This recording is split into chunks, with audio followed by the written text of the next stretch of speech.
Khan Imran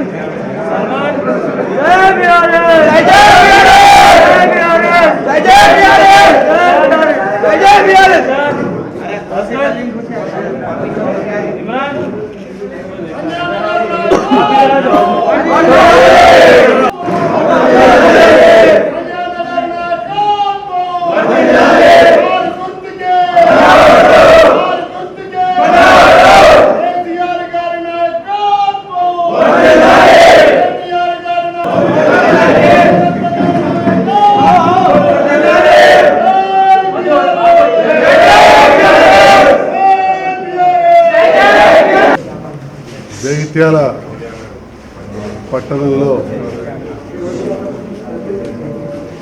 Congress party జాతీయ నాయకుడు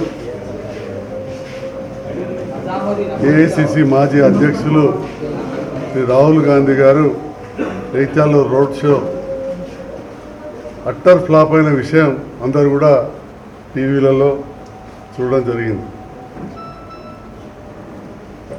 అది సభను ఏర్పాటు చేయడమే, రోడ్ షోని ఏర్పాటు చేయడమే అత్యంత ఇరుకైన ప్రాంతంలో కొత్త బస్ స్టాండ్ చౌరస్తాలో పెట్టారు.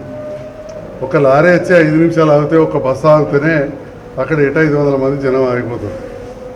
అటువంటి చోట జనం కాంగ్రెస్ దిక్కు లేరు, పిలిస్తే రారు జగిత్యాలలో అని చెప్పి ముందే తెలుసుకున్న ఇక్కడి ముఖ్య నాయకులు అత్యంత జనం ఉండే కొత్త బస్ స్టాండ్లో రోడ్ షో ఏర్పాటు చేశారు.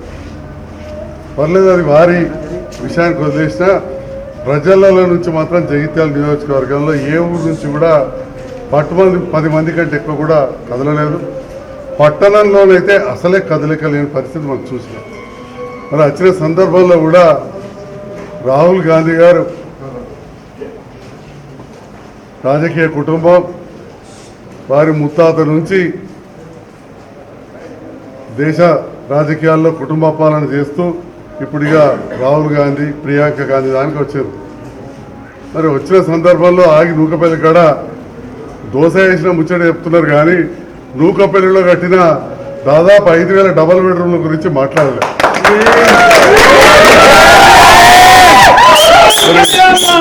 అలాంటి డబల్ బెడ్రూమ్ ప్రాజెక్టులు ఇప్పటివరకు ఎక్కడైనా దేశంలో చూడలేదు కాబట్టి ఆశ్చర్యపోయి ఇవాళ అక్కడ ఇక్కడ మాట్లాడే డబుల్ బెడ్రూమ్ గురించి జగిత్యాల మాట్లాడలేరు. దాన్ని బట్టి అర్థమైంది జగిత్యాలలో ఎంత గొప్పగా పని జరిగింది అనేది.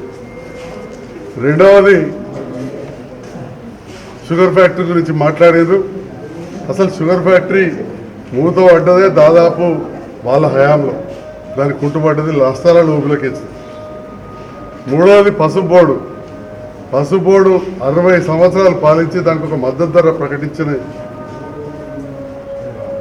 కేంద్ర ప్రభుత్వం కాంగ్రెస్ 2004 నుంచి 14 వరకు కూడా అధికారంలో ఉండి మద్దతు ధర ప్రకటించని కాంగ్రెస్ ఇవాళ వచ్చి మళ్ళీ పసుపు బోర్డు ముచ్చట్లు, షుగర్ ఫ్యాక్టరీ ముచ్చట్లు మాట్లాడడం చాలా విడ్డూరం ఉంది. అన్నిటికంటే ముఖ్యంగా బీసీ కులగణన గురించి వాళ్ళు చాలాసేపు మాట్లాడారు. బీసీ కులగణన, బీసీలకు న్యాయం చేస్తామని చెప్పి ఒకటి అర్థం చేసుకోవాలి. వాళ్ళ అధికారులు అక్కడ లేరు అని చెప్పి మాట్లాడుతూ ఉంటే అది వారు బీజేపీని విమర్శించి కావచ్చు, మాకు సంబంధం లేని విషయం కేంద్రం. కానీ మరి ఆ రకంగా ఐఏఎస్ అధికారులు బీసీలు లేకుండా గతంలో చేసింది కేంద్రంలో పాలించిన కాంగ్రెస్ కాదా అని చెప్పి సందర్భంగా అడుగుతా ఉన్నారు. బీసీ జనగణన జరగాలి, కులాలది ఎంత జనాభా ఉన్న లెక్కలు తీయాలి, బీసీ మంత్రిత్వ శాఖ ఉండాలని చెప్పి గౌరవ ముఖ్యమంత్రి గారు పదే ఉత్తరాలు రాసిన విషయాన్ని, అసెంబ్లీలో ప్రస్తావించిన విషయాన్ని ఒక్కసారి కాంగ్రెస్ నాయకులకు గుర్తు చేస్తూ ఉన్నారు. మరి రాసిస్తే చదివే రాహుల్ గాంధీ గారికి తెలియదు, కానీ మరి చెప్పింది మళ్ళీ చెప్పిన జీవన్ రెడ్డి గారికి అయితే తెలుసు. కేసీఆర్ గారు బీసీ మంత్రిత్వ శాఖ కేంద్రంలో ఉండాలి, బీసీ కులపు జరగాలని చెప్పి కేసీఆర్ గారు చెప్పిన విషయం జీవన్ రెడ్డి గారికి తెలుసు కదా. మరి వారణ పక్క నుంచి చెప్పాల్సి ఉండేది కదా. రాసిచ్చిందో రాహుల్ గాంధీ గారు చదివి, రాహుల్ గాంధీ గారు చెప్పింది 1కి 2 జీవన్ రెడ్డి గారు చెప్పారు. అది 20 నిమిషాలలో ముగిసిపోయింది. అప్పటికే ఎండ బాగా కొట్టినట్టుంది. ఎండ ఇక్కడ అందరికి అలవాటే, కానీ బహుత్ దేర్ సే ధూప్ మే అని చెప్పి ఓసారి అని చెప్పి సపోర్ట్ కొట్టాడు. సంతోషం. కానీ ఈరోజు ప్రజలు ఎటువైపు ఉన్నారు, కాంగ్రెస్కు వైపు లేరు అనే విషయం జగిత్యాలలో చాలా స్పష్టమైంది. ఎందుకంటే మొత్తం దేశంలో వాళ్ళ అతిపెద్ద నాయకుడు రాహుల్ గాంధీ గారు. రాహుల్ గాంధీ గారి రోడ్ షో అట్టర్ ఫ్లాప్, ఇయాలటి షో ఫ్లాప్. ఈ ఫ్లాప్ షో తోటి మరి వాళ్ళ సంగతి తెలిసిపోయింది. మరి తెలంగాణ రాష్ట్రంలో మన ముఖ్యమంత్రి గారు బీద బడుగు బలహీన వర్గాలకు ఎన్నో కార్యక్రమాలు చేస్తూ ఉన్నారు. బీసీల విషయంలో విద్య, వైద్యం, వివిధ కులాలను వారి కుల వృత్తులను ప్రోత్సహించే విధంగా బీసీ బంధు పథకం కావచ్చు, గొర్రెలు కావచ్చు, చేపలు కావచ్చు, గౌడన్నలకు కావచ్చు, చేనేత వాళ్ళకు కావచ్చు పథకాలు తీసుకోవడం, దళితుల కోసం దళిత బంధు తీసుకోవడం, మైనార్టీల కోసం ఇంత పెద్ద ఎత్తున గురుకుల పాఠశాలలు ఏర్పాటు చేసి మంచి విద్యనిచ్చి, షాదీ ముబారక్ లాంటి మంచి పథకాన్ని ఇచ్చి మన మైనార్టీ బంధు కూడా ప్రారంభించే సమయంలో ఎలక్షన్ కోడ్ రావడం వల్ల ఆగిపోయింది. ఈరోజు ఎలాంటి పథకాలు కూడా బీద బడుగు బలైన వర్గాలకు అంటే దళిత బంధు విషయంలో కావచ్చు, మైనార్టీల విషయంలో కావచ్చు, బీసీలకు ప్రత్యేకంగా ఇది చేస్తామనే విషయంలో ఏది మాట్లాడకపోవడం నిజంగా బాధాకరం. అంత పెద్ద దేశ నాయకుడు కాంగ్రెస్ పార్టీ ఇన్నిసార్లు కలిసి దాదాపు 60 సంవత్సరాలు పాలించి బీసీ డిక్లరేషన్ అనే దాని మీద, బీసీ కులగణ మీద 1కి 4 సార్లు మాట్లాడి దాన్నే మళ్ళీ ఇక్కడ స్థానిక నాయకులు చెప్పిందే చెప్పడం జరిగింది తప్ప ఈనాటి సభతోటి ఏం ఒరిగింది లేదు. అదే మొన్న కేటీఆర్ గారు వస్తే చాలా స్పష్టమైన హామీలు తీసుకున్నాం. రేపు వస్తే మా జగిత్యాల పట్టణానికి అండర్ గ్రౌండ్ డ్రైనేజ్ కావాలి, రోడ్లు బాగాలేవు, డ్రైన్లు బాగాలేవు మాట తీసుకున్నాం. అదేవిధంగా పెద్ద ఎత్తున ఇప్పుడు వడ్లు పడుతున్నాయి. కేసీఆర్ గారి ఆలోచనతో పెద్ద ఎత్తున వడ్లు పడుతున్నాయి. మాకు ఇక్కడ పెద్ద ఎత్తున వడ్లు వస్తున్నాయి కాబట్టి ఒక మెగా రైస్ మిల్ కావాలని అడిగినాం. మన ప్రాంతంలో మామిడి తోటలు, పండ్ల తోటలు బాగున్నాయి. దానికోసం ఒక మంచి pulp juice factory, Pepsi, Coca Cola లాంటి కంపెనీ కావాలని మాటిచ్చాం. అంటే ఈ రకంగా మా నాయకులు వచ్చినప్పుడు ఇక్కడ ఏం కావాలని అడిగి గతంలో కూడా జిల్లా కేంద్రం కావాలని కావచ్చు, మెడికల్ కాలేజ్ కావాలని కావచ్చు అడిగి సాధించుకున్నాం. అవన్నీ కూడా ఇక్కడ అభివృద్ధి కనబడుతుంది.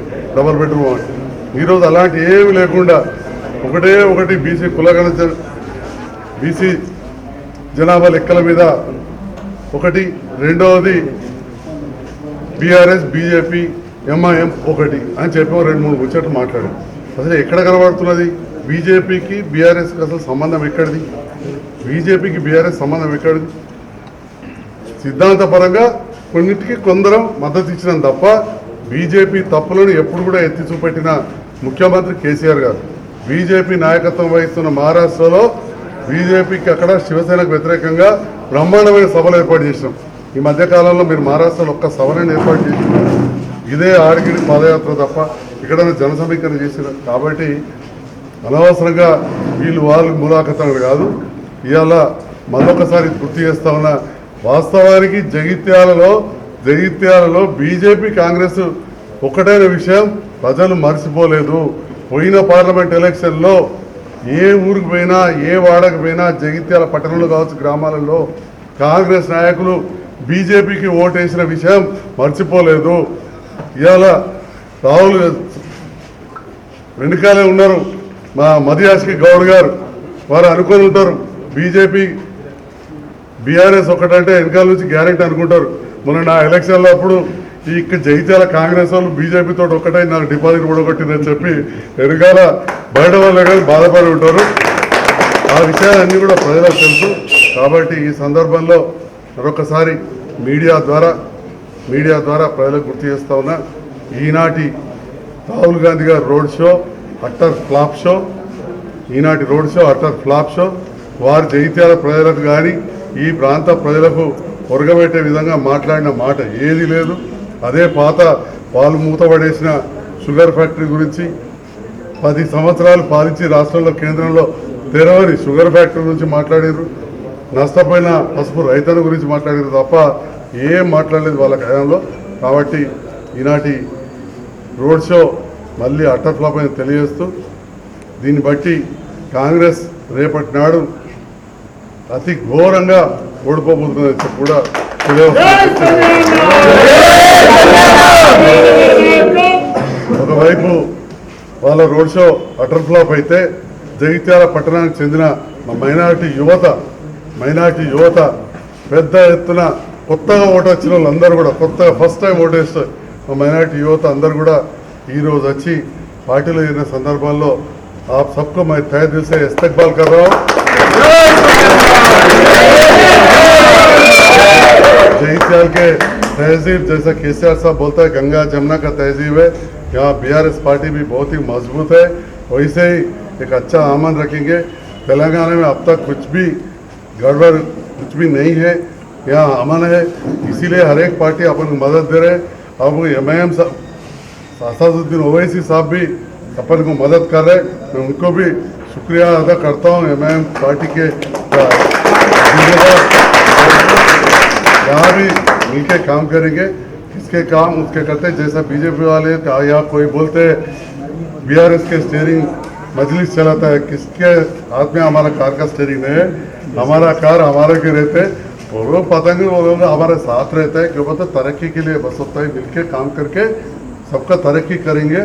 तहजीब अच्छा एक गंगा जमुना తహజీబ్ రఖింగే మనం ఒక మంచి సంస్కృతి మెయింటైన్ చేద్దాం।